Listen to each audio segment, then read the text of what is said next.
Welcome to the Earning Your Living by Living Your Dream show. Here we are every week, and today we have a special guest, Diego Bello. I don't know how to say it. Is it It's actually more Italian. So you had it right the first time, Bello. perfect?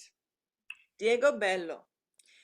And Diego, tell us how you got into your business, how you got curious about your business. So funny thing is, so I'm a CPA by trade, and my father had an accounting business when we were growing up. And I told myself, I'll never do what my father does. And lo and behold, here we are, fast forward 20 years, and this is where I'm at. And it was one of those things where I just transitioned into the role of what he used to do.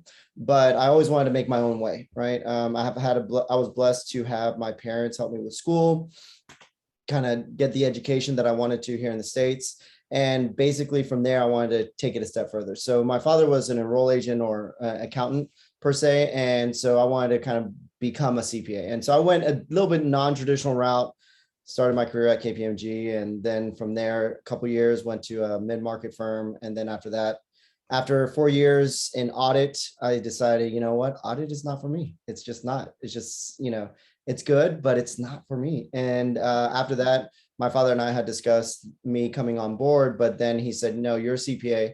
I'll provide you what you need, but I want you to build your own book. And so that's exactly what we did. And that was back in 2010. And so I've been blessed since then to be able to do what I do now and go from there. Wow. Oh, So he yeah. gave you a game and he didn't baby you. Oh, no, not at all. Not at all. And that's something I appreciated from him. He always said, no, I don't want you to do what I did because I'm stuck where I am. I want you to be better. I want you to do more. And the only way to do that is if you're a CPA. And whatever that looks like for you, make it happen, but be a CPA. And so he really encouraged me while I was working full time, studying god awful hours, working god awful hours. He's like, hey, just quit your job, just get your license. And I didn't realize the value of it until after the fact. He saw it more than I did because he had a lot of opportunities, but because he wasn't a CPA, he wasn't able to do that. And so I think that encouragement really drove me to say, okay, yeah, I'm going to do this. I'm going to get my CPA license. Is the best that I can be in my field. Let's go and get it done. Amazing. Yeah. And you love numbers.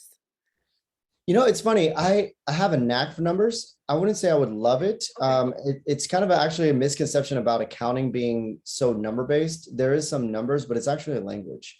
And I'm always been more fascinated by languages because accounting is, if you think about accounting from a more of a translational standpoint, it's more, hey, this is what the business is doing. So I take that information and I translate it to the client saying, hey, your business is telling me it's doing this. Now tell me otherwise.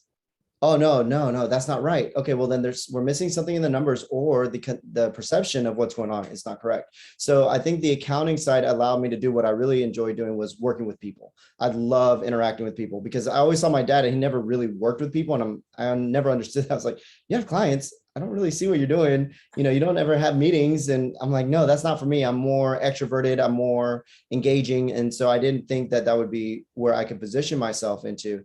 But Mm. when I first started, I started realizing that there was an opportunity, and the opportunity was actually in the small business sector. There's a lot of CPA firms out there that really focus on middle to big business. Well, there's a lot of companies that didn't start that way, right? A lot of, small operations that didn't have the know-how, didn't know what they were doing, didn't needed that additional, you could say hand-holding, but advice. Mm. And I found this niche, and I just kind of stayed in that niche of startups. And now the startups are no longer startups, which is kind of really nice to see over the years how clients have progressed from, hey, I started with one place and, we projected out that, oh, you're going to outgrow that place in 6 months. And they're like, no, Diego, that's impossible.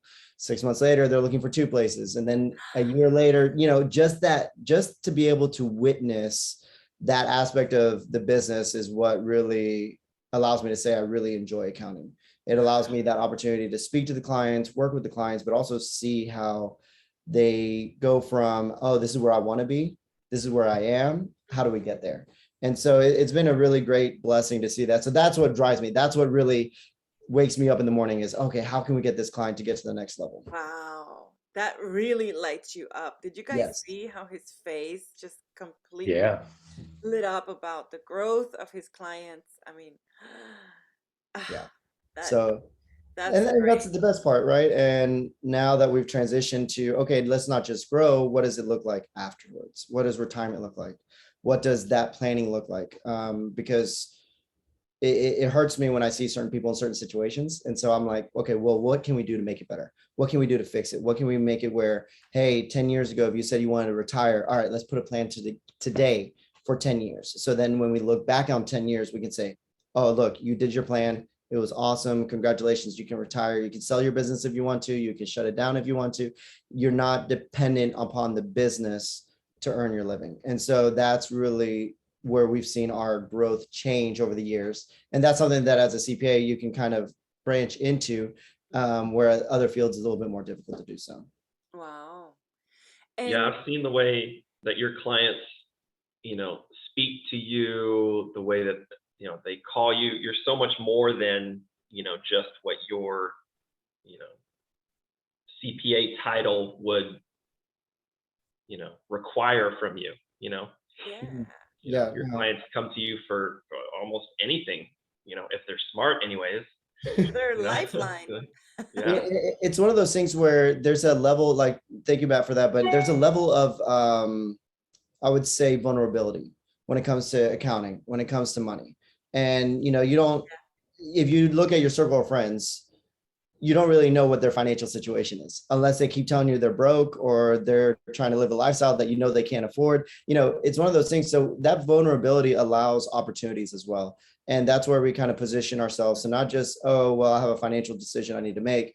Well, no, I want to talk about this, Diego. I'm considering this. What do you think? And that's when I'm able to, as a trusted advisor, do more than just, oh, well, here's your financials, you figure it out. Here's your tax return, here, you figure it out. It's more, okay, well, I understand who you are as a person. Understand that by taking this move, it's going to go against what you set out to do. Are you okay with that? Have what you wanted from the beginning changed? And so to Matt's point, it's really neat, again, to see that, to see the growth, to see the change, and to be able to walk that path along with the clients, and also advise them in places that they didn't think that they needed advising, right? A lot of times we have blind spots, as business owners, as just individuals. And those blind spots can really deter the vision or the dream that we have as a business owner. And I'm afraid that a lot of times there's nobody there to really advise them to, hey, by the way, blind spots to your right, blind spot to your left. I wouldn't Wow. make that turn. I wouldn't make that, move, because I've seen that done already and it didn't go well. Have you considered Oh, these items? Oh, so no, we didn't what are consider the those blind? items. What is one blind spot that you can mention? Oh, the number one for me by far is growing too fast. And that's a weird thing to say, but growing too fast, I have seen more detrimental in a lot of businesses than, let's say, small growth of 10, 15, 20% a year. And the reason why I say that is because it's all about cash flow. So in a particular case, let's say, for instance, I double my sales in 1 month, but then my billables are not paid until 45 days after the fact. Well, you have to ramp up in staff, and you can't wait to pay your staff 45 days after they've worked 2, 3 weeks. So then all of a sudden you're in this terrible cash position that now you've dipped into your savings, you've dipped into lines of credit, you dipped, and now you're maxed out, and you're just waiting for the next check to come in because you grew 150%, 200% month over month. So it's not a bad thing to grow. It's just, can you manage it? Do you have the capabilities and the resources to do such growth and still be able to maintain your cash flow? And that's, to me, one of the biggest blind spots that a lot of business owners have, that they don't realize that they have, is that growing too fast. Oh, wow. Wow. And you probably seen so many other also situations where employees don't have managers or marketers or, Yeah, it's funny. There's this conundrum of, oh, I work for myself, but if I don't work, I don't get paid. So are you really working for yourself? Are you really independent of your business, or is the business dependent of you?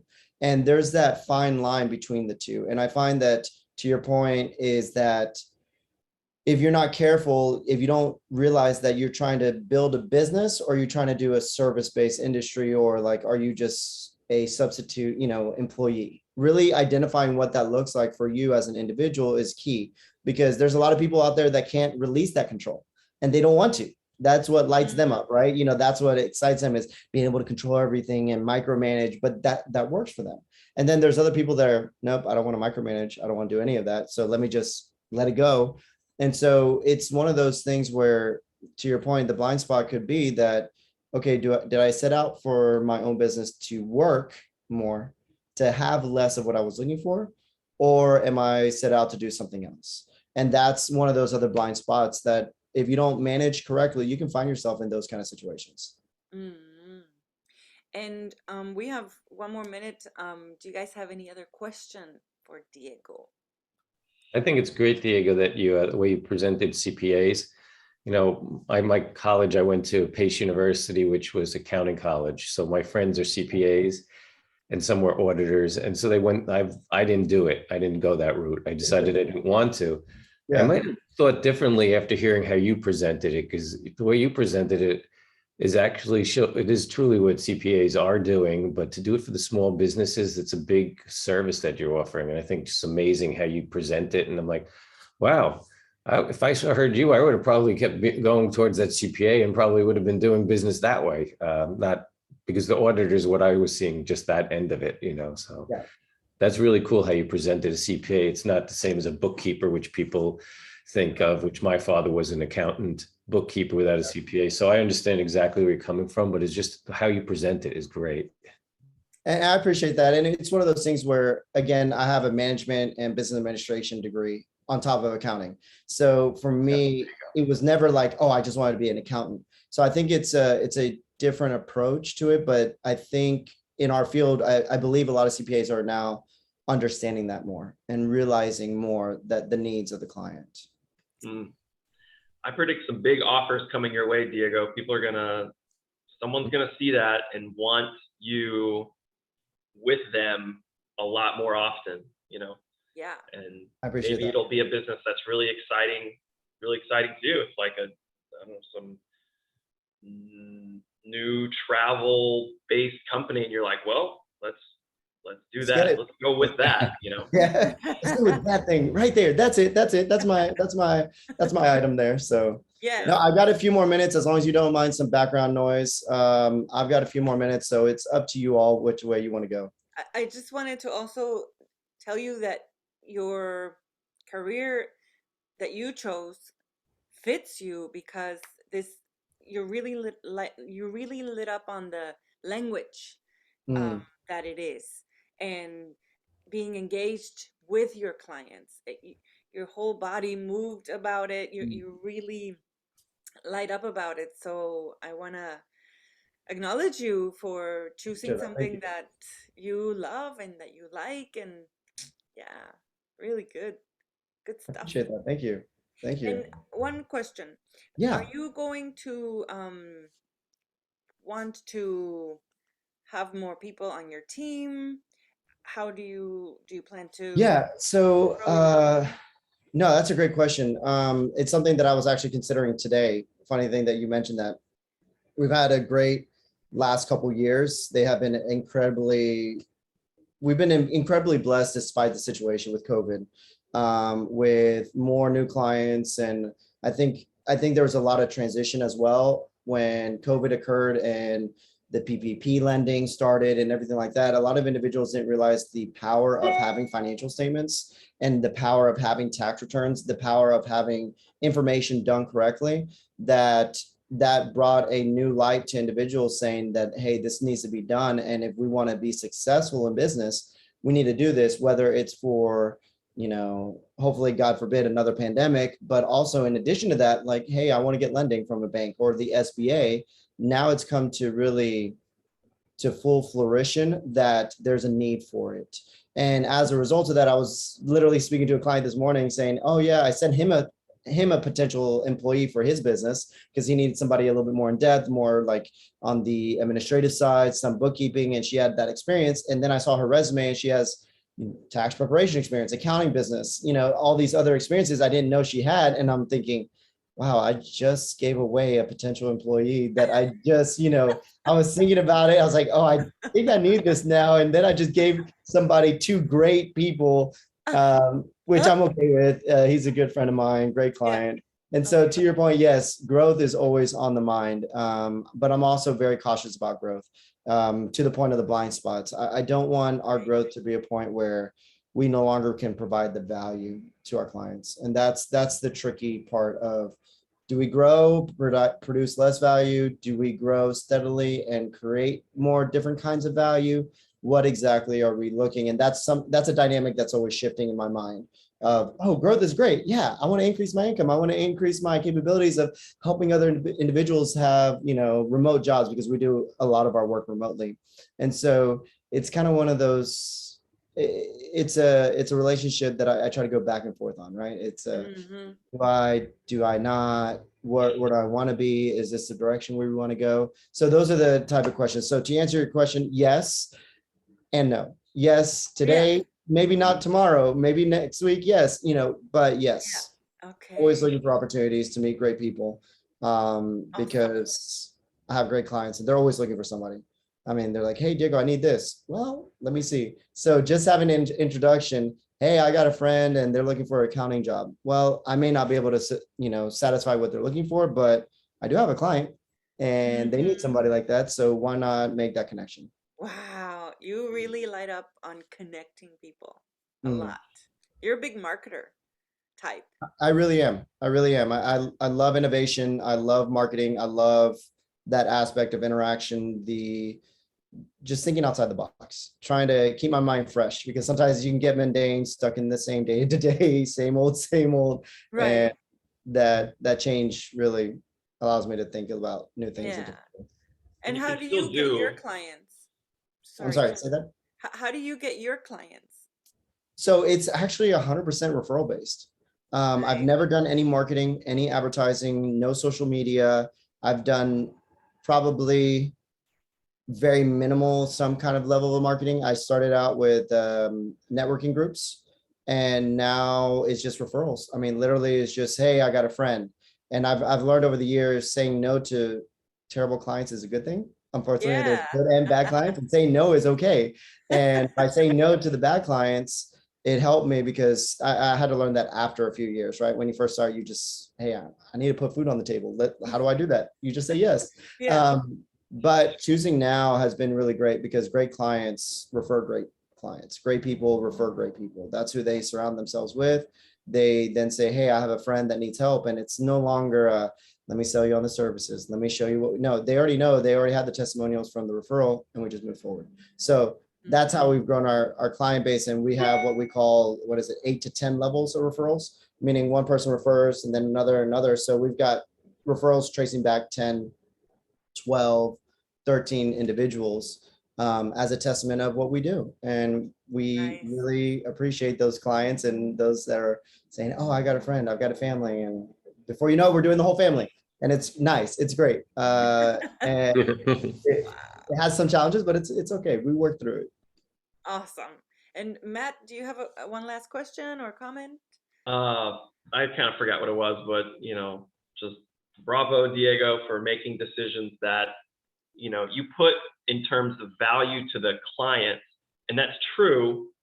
But another aspect of that is what makes Diego happy, what keeps him in his element of play and imagination, and